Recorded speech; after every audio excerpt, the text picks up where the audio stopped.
Fighting for your life against an angry bear is no easy feat, even if you're properly armed.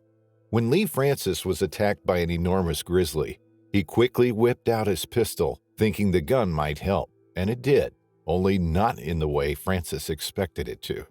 Sometimes you win, sometimes you lose. It was Friday, October 21st, 2022, when Lee Francis and his son set out to do some elk hunting. The 65-year-old dentist and his son, Josh Francis, who was also a dentist, weren't inexperienced. In fact, the opposite is quite true. They were avid hunters. As a testimony to his love for hunting, Lee Francis always shared photos of himself and his newest prey with his Facebook friends. Elk and deer weren't too big of a challenge for the Wyoming-based dentist. He had taken on even bigger, scarier animals. One photo on his personal Facebook page shows the man smiling to the camera, his hand proudly touching a huge, dead grizzly. Considering their experience and the joy they found in hunting, Lee Francis and his son started their elk hunting trip confidently. In fact, they were well prepared to take on any potential danger. Francis and his son had some scary encounters in the recent past. Only a month before, in September, the two of them were on a hunting trip when they attracted the attention of not one, but two curious and maybe hungry bears.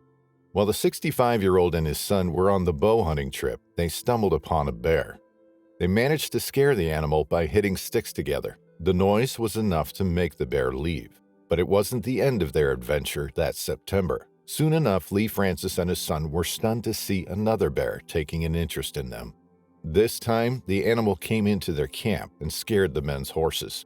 The two encounters were enough to convince Francis he needed to take some extra safety measures. Yes, he had his trusted bow, but a pistol would certainly do better in the eventuality of a bear attack. So the man purchased a handgun and started carrying it while hunting. It made him feel safer, and understandably so. On October 21st, 2022, the two men had the Rock Creek area in Sublette County, Wyoming, as a hunting ground. They were south of Grand Teton National Park, a part of the greater Yellowstone ecosystem. The whole area is rich and abundant in wildlife. There are thousands of different species of plants, hundreds of bird species, and dozens of species of mammals, not to mention the fish, the reptiles, and the amphibians. It's paradise on Earth, with some of the most intact habitats. The list of animals that find their home in Sublette County goes on and on and on. You'll find elk, moose, mule deer, pygmy rabbits, bald eagles, wolves, lizards, grizzly bears, and so many more. The land is old, and evidence shows that humans have been living off it since at least 11,000 years ago. Our ways of procuring food, clothes, and warmth may have changed, but some people still enjoy ancient practices such as hunting in order to feel more connected to their roots. They accept hunting as a natural human activity. Dr. Lee Francis and her son were among those people. When they started their hunting trip on that Friday back in October 2022, they had no way to know their fear of being attacked would come true, not until it was almost too late. The two men had at least one horse, and they were looking for elk. At some point, they split up, perhaps to cover a larger area, but they weren't too far away from each other. That evening, 65-year-old Lee Francis was walking, focusing on finding some suitable animals. He was engrossed in his task, and maybe that's why he didn't realize he'd gotten too close to a cave. Coming across the cave was an accident, but by the time the hunter realized this, the horrifying events of the evening were already in motion.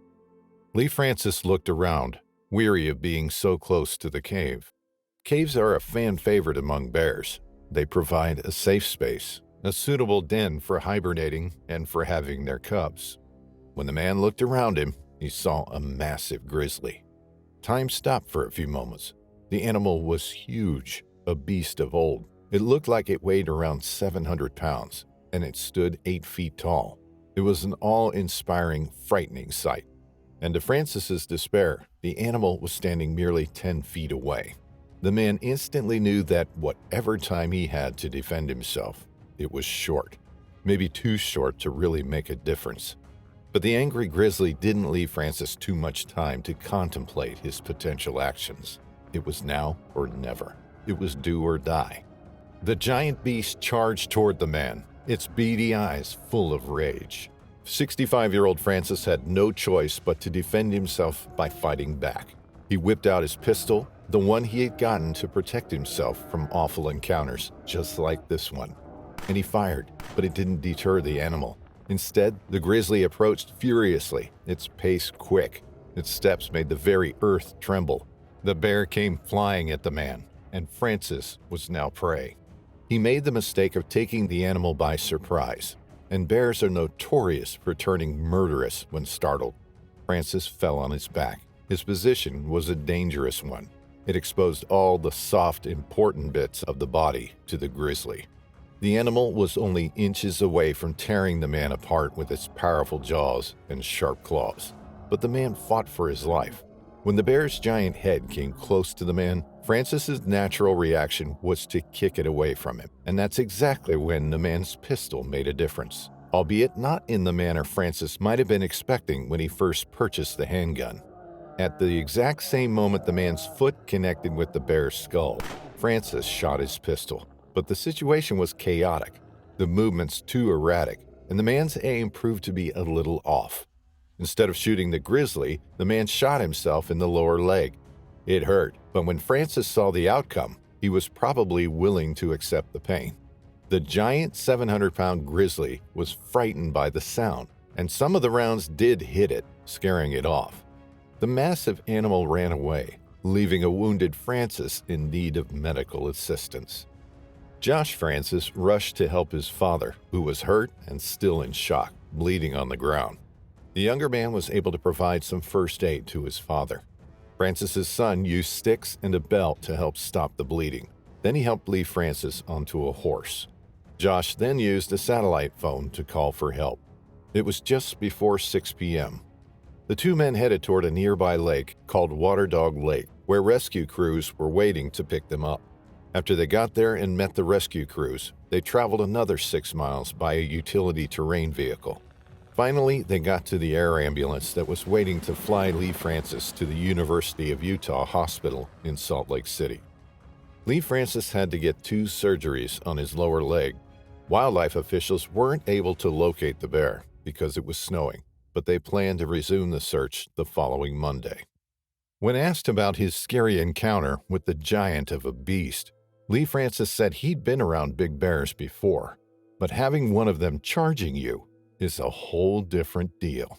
And although his body was healing from the trauma, Francis admitted to being mentally scarred by the encounter. "I'll probably have a nightmare or two the next time I'm out in the mountains," the man told reporters. Lee Francis also shared his advice to other people. Carry bear protection. Bear attacks happen so quickly.